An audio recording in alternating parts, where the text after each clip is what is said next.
주가가 고평가됐다는 거는 전혀 아닌 것 같고 어느 정도 상승 여력은 있다. 삼성전자를 뺀 우리나라 시장은 지난 10년 동안 연 3%밖에 안 올랐습니다. 오늘은 연세대학교 국제학대학원 이남우 교수님을 모셨습니다. 안녕하세요. 네, 안녕하십니까? 네, 일단 워낙 이 금융계에서는 커리어가 아주 뛰어나신데요. 초대 삼성증권 리서치 센터장을 지내셨고, 메릴린치 한국 공동대표, 그 다음에 JP모건 아시아 태평양 본부 부사장을 지내셨기 때문에 네. 다른 분보다도 더 뭐라 그럴까요? 국제금융과 많은 접합점이 좀 있으실 것 같아요. 그래서 지금 우리 한국 주식시장 이제 과거보다는 많이 성장했지 않습니까? 그래도 지금의 어떤 글로벌 금융과 비교했을 때 좀 나은 점이 있다던가 아니면 좀 부족한 점이 있다면 어떤 것들이 있을지 좀 설명을 해주시죠. 그러니까 1992년에 이제 제가 그 당시에 이제 애널리스트 한 지 한 2, 3년 차쯤 됐는데 그 당시가 한국이 외국인 투자가한테 주식 시장을 개방하면서 본격적인 자본 시장이 국제화가 됐죠. 그 이후로 많이 발전을 했지만 실제 한국 경제나 사회가 그러니까 주식 중심으로 돌아가냐. 이제 미국 같은 데는 그 에퀴티 컬처라고 하는데 그런 문화가 되게 잘 잡았습니다. 그래서 시장 경제, 그다음에 자본주의의 이제 꽃인 상장 기업이 그 발전의 중심인데 한국은 이번에 그런 기대를 한번 해볼 수도 있는 것 같은데 이제 반면에 제가 학교에서 이제 학부생, 대학원생들을 재무 분석, 산업 분석 이제 이런 과목들을 하시다 보면 젊은 투자가들 중심으로는 아직까지 단기 매매의 관행이 좀 많이 남아 있는 것 같습니다. 근데 또 반면에 이번에 삼성전자가 한 2, 3주 전에 이제 주총을 했는데 삼성전자가 200만 주 주주의 시대를 열었죠. 그래서 아직 투자 관행은 조금 이제 옛날 나쁜 관행이 남아 있지만 장기적으로 좋은 기업을 사서 보유하고자 하는 그런 또 투자가 베이스도 커지고 그래서 상당히 지금 이제 두 가지가 혼재가 돼 있는 이제 그런 상황 같습니다. 네. 지금 마침 또 이번에 좋은 주식, 나쁜 주식이라는 책을 집필하셨는데, 출간하셨는데, 여기에도 이제 첫 문장이 당신은 당신이 뭘 원하는지 모른다 이런 말씀을 하셨잖아요. 이거는 어떤 의미로 저희가 생각을 해야 될까요? 제가 이제 서문에 그 글을 넣을 때 좀 조심스러웠는데요. 근데 이제 그게 그 소크라테스의 그 역설에서 나온 말입니다. 그래서 이제 영어로는 You don't know what you don't know. 그러니까 내가 무엇을 모른지도 모른다. 그래서 이제 주식 투자를 하는 분한테 좀 이렇게 교훈같이 제가 이제 드리는 말씀인데 투자라는 건 이제 저같이 30년을 경험을 한 사람도 모르는 게 너무 많고 항상 겸허하고 배우는 자세로 임해야 된다. 왜냐하면 투자라는 게 좋은 기업 종목을 골라서 많은 수익을 낼 수도 있지만 실수가 항상 할 수 있거든요. 그래서 실수를 줄이고 항상 면밀하게 관찰하고 그 다음에 이제 공부하는 자세 이제 그런 뜻으로 제가 이제 서문에 처음에 넣습니다. 예. 네. 지금 하여튼 말씀하신 것처럼 지금 200만 시대인가요? 삼성전자가 한 220, 30만 정도 주주를 열었죠. 예. 네. 그러니까 지금 엄청나게 늘은 건데, 그러니까 한국의 대표 기업, 주식이라고 하면 삼성전자겠죠. 그런데 지금 이제 코스피가 3천 시대를 넘어섰고요. 삼성전자가 이제 8만 원대, 9만 6천 원까지 갔다 이제 밀렸긴 했습니다만은 이런 것이 버블이냐 아니면 적정한 가치냐에 대한 논란은 지금 많이 있거든요. 어떻게 보세요, 교수님은? 그러니까 저는 결론적으로 말씀드리면 지수 자체 코스피 3천이라는 거에 참 저는 개인적으로 큰 의미는 두지는 않습니다. 하지만 시장 전체 그거를 구성하는 개별 종목을 놓고 볼 때는 버블이다 고평가돼 있다고 생각하지는 않고요. 가장 큰 이유는 지금 이제 3천 정도 되면 금년 이익 추정 기준으로 이제 퍼가 한 14배, 그 다음에 이제 배당 수익률이 한 1.5%인데 올해 이익이 많이 증가하고 내년에도 이익이 추가로 증가할 가능성이 높습니다. 미국도 비슷한 양상을 하고 보일 것 같은데 그렇다고 보면 주가가 고평가됐다는 거는 전혀 아닌 것 같고, 뭐, 어느 정도 상승 여력은 있다. 특히 이제 대표적인 삼성전자는 지금 이제 8만 원 초반대면, 작년, 2019년, 그러니까 2년 전이죠. 이번 사이클이 새로 시작이 됐는데, 이제 2년 차에 접어드는데, 상승 여력이 아직도 상당히 있다. 이제 그렇게 보고 있습니다. 네. 그렇다면 뭐 지금의 가치가 적정한 걸 떠나서 앞으로 좀 더 상승할 네. 수 있는 가능성이 예. 있다 이렇게 보시는 거군요. 네, 네. 그 이번에 이제 정말 동학개미라는 표현이 들 정도로 네네. 코로나 이후에 많은 개인 투자자들이 네네. 참여를 했잖아요. 네네.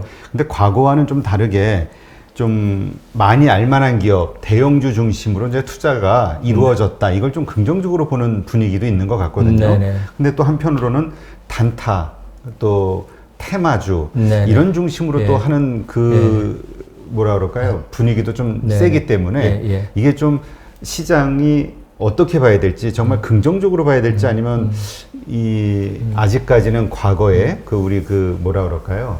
그런 분위기에서 아직 벗어나지 네네. 못한 것인지. 예, 예. 그러니까 주식 투자라는 것이 좋은 기업을 적당한 가격에 사서 네.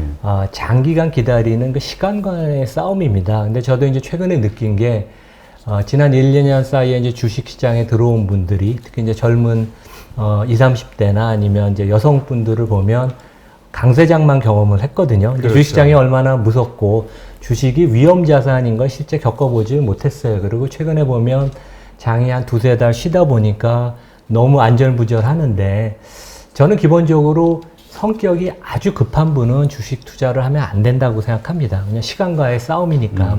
하지만 이제 열심히 공부하고 내가 조금 인내심이 있는 분들은 좋은 기업을 사서 기다리면 아주 좋은 수익을 낼 수 있거든요. 이제 가령 한 예가, 뭐 제가 계속 삼성전자 얘기를 하지만 삼성전자가 지난 10년 동안 총 수익을 계산을 하면, 그러니까 주가 상승에다가 배당 받은 걸 이제 더하면 그게 이제 투자가로서 그 토탈 리턴을 계산하는 방법인데 연 16% 수익이 났습니다. 그러니까 10년 전에 1억을 투자한 분은 지금 4억 5천만이 됐다는 거죠. 그래서 서울 아파트가 많이 올랐다고 해도 삼성전자의 그 토탈 그 리턴 총 수익하고는 비교가 되지가 않습니다. 네. 네네.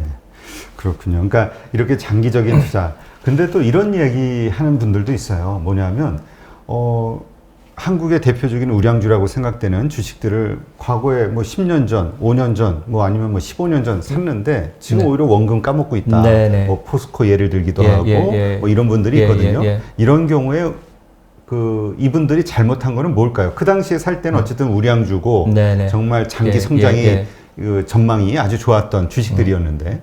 그러니까 그 최근에 그 언론사에서 한번 분석을 하셨는데 2015년에 시가총액으로 우리나라 톱10 기업 중에 지금 남아있는 데가 톱10에 남아있는 데가 몇 군데일까 이제 그런 질문을 했는데 실제 세 군데만 남아있습니다. 네. 그러니까 삼성전자, SK하이닉스, 현대차.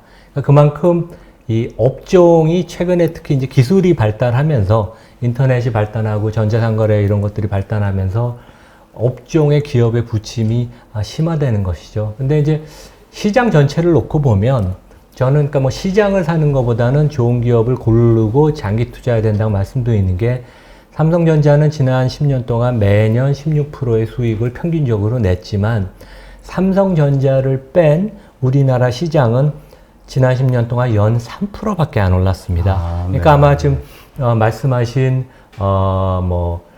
은행주, 대한항공, 한국전력 이런 것들은 뭐 배당을 못 받은 경우도 있지만 실제 절대 주가가 빠진 경우도 있거든요. 네. 그래서 상당히 업종을 잘 살펴야 되고 그 중에서도 대표 종목을 잘 골라서 그러한 그러니까 이제 공부를 하고 시간을 내서 이제 그 열심히 이것저것 자료를 봐야 되는 게 이제 그래서 그렇습니다. 네. 그럼 지금 말씀하신 그런 좋은 기업, 우리가 투자를 해야 되는 기업, 이거는 어떤 기준으로 찾는 게 좋을까요? 그러니까 저는 워런 버핏이 그런 얘기를 했습니다. 그러니까 20세기에 가장 존경받고 객관적으로 가장 뛰어난 성과를 실현한 투자가신데, 그러니까 지금 90세쯤 되시는데 70년 이상 투자를 하셨죠. 근데 그분 말씀이 미국의 상장 기업이 몇천 개인데 내가 제대로 알고 이해하고 투자할 수 있는 거는 10%밖에 안 된다.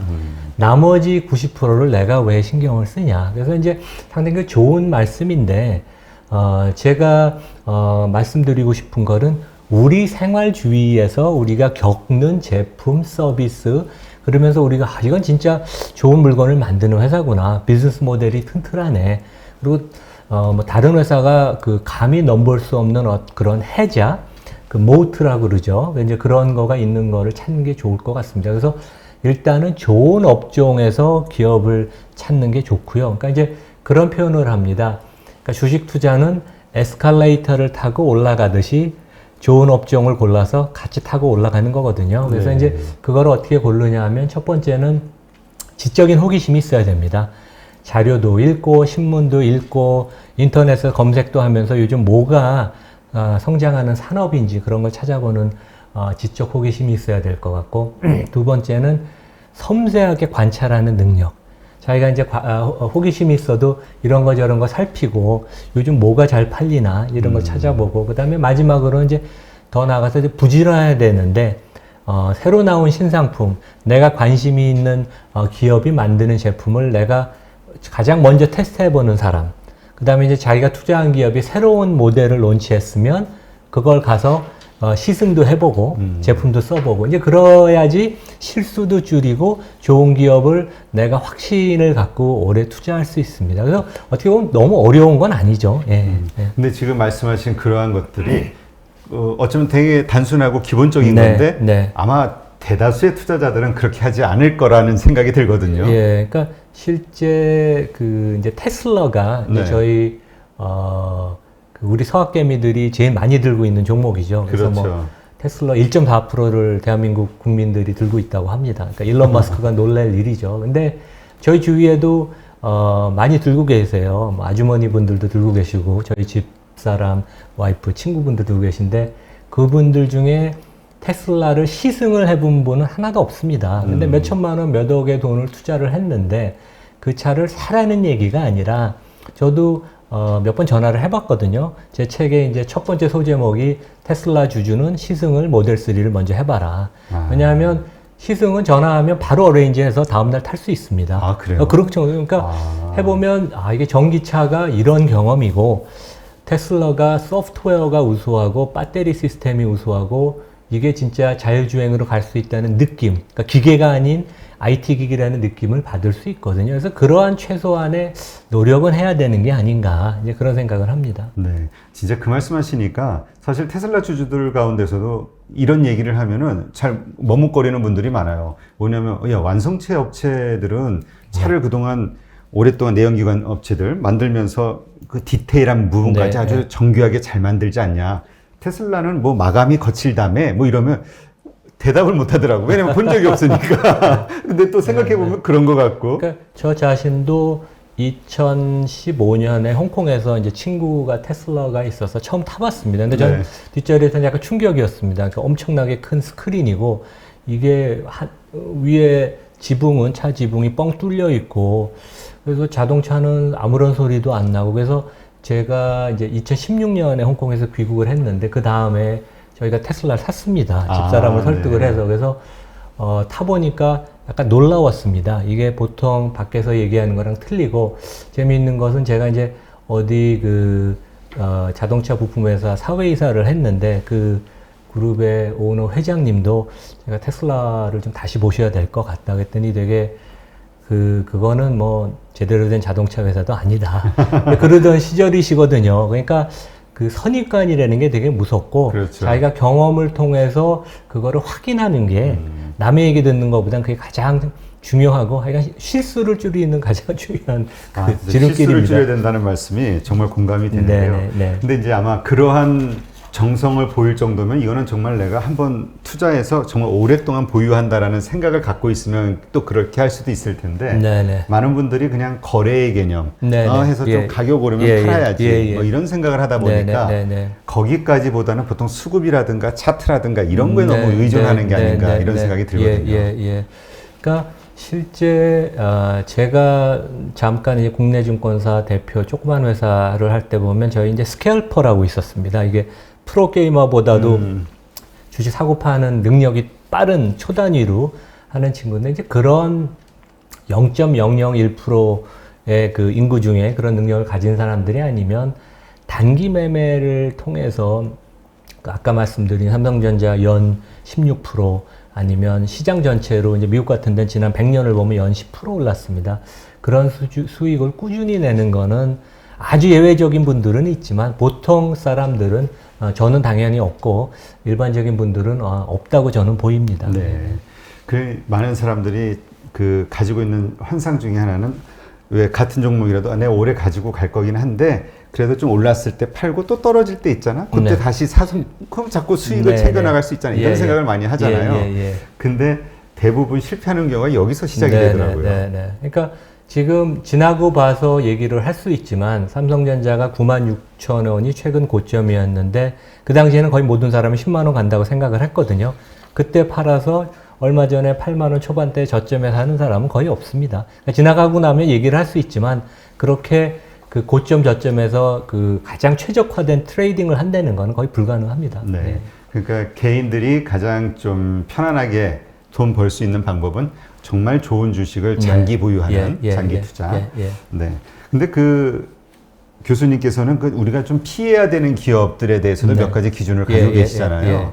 우리가 그 주식을 선택할 때는 경영진, 대표도 봐야 된다 이런 얘기가 있는데 생각하시는 피해야 되는 기업들의 어떤 조건 이런 건 어떻게 되나요?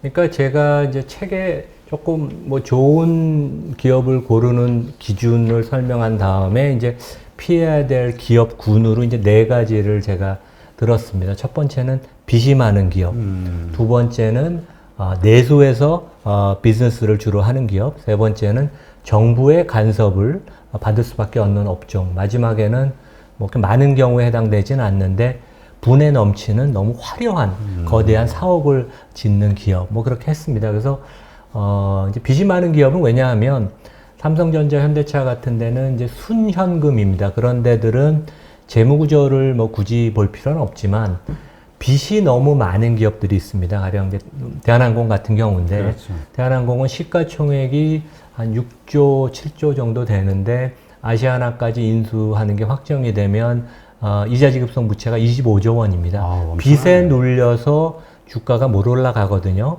그리고 그런 경우에 기업의 평가는 주가만 보는 게 아니라 채무까지 같이 감안해서 봐야 하기 때문에 오히려 주가는 더 빠져야 되죠. 그래서 이제 빚에 눌려서 주가가 오르기 어려운 거고, 두 번째 이제 내수에서 기업을 하는 데들은 이제 최근에 이미 주가가 어려움을 겪고 있지만 작년에 처음 우리나라 인구가 감소를 했습니다. 그래서 내수 시장을 장사하는 기업은 결국 그 인구, 우리 국민이 잠재 고객인데 고객이 앞으로 줄 수밖에 없고 주가라는 거는 올해 내년 수익뿐만 아니라 10년, 20년 후에 미래가 반영이 계속 되거든요. 그래서 이런 주식은 뭐 지금 최근에 이제 조금 턴어라운드 한다고 주가가 올라가지만 중장기적으로는 발전하기 되게 어렵다. 그리고 한국이 IT를 접목을 많이 하는 데고 하는 국가인데 이런 기업 중에 IT 접목을 제대로 못하면 나중에 10년, 20년 후에 뭐 생존 자체를 뭐 장담할 수도 없죠. 그다음에 이제 정부 간섭이 많은 데들은 뭐 이제 은행 같은 데입니다. 그러니까 우리나라 은행이 저평가됐다고 뭐 얘기를 많이 하지만 저는 매력적이지 않다고 보는 게 관치 때문에 그렇거든요. 그래서 한국은행의 그 PBR이 이제 은행은 PBR 주당 자산가치 대비 주가를 놓고 보는데 중국 공산당이 그 컨트롤하는 중국 4대 은행보다 PBR이 낮습니다.